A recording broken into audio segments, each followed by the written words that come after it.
So talk to us about what you're doing to make transportation better. Besides, like I see that as an outcome in the housing, but what else? Absolutely. So I mentioned that we passed a complete streets policy that says that we will prioritize walking, biking, and transit as priority modes of getting around our city. Right. And this is after decades of prioritizing car travel through neighborhoods.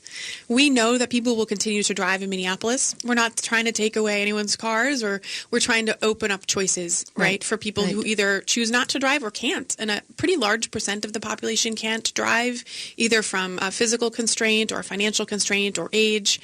So we're making it easier for people to get around our city by bus, by bicycle, by walking. And, I think often when you really look at a street and you try to cram everything in all in the same space, especially with bikes and cars and buses, it gets chaotic and everyone gets frustrated. And a lot of people will not choose to bicycle or walk in that kind of environment where there isn't adequate space and safety. Right. But as we're building out a protected bikeway network that creates separation between cars and the bicycle space, more like a pedestrian space. Right. And we have seen across the world, as cities invest in these kinds of systems, that it makes bicycle rates skyrocket.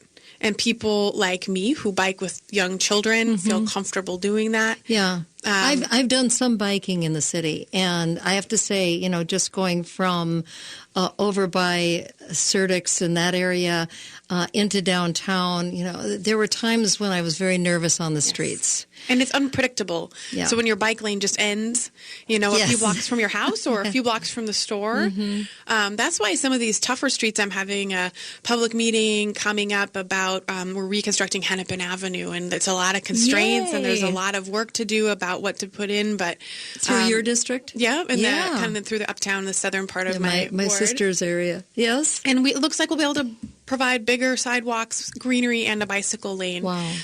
But, those decisions always have trade-offs. But we know that, again, when we create separate space for people, it really improves safety for everyone. Right. So.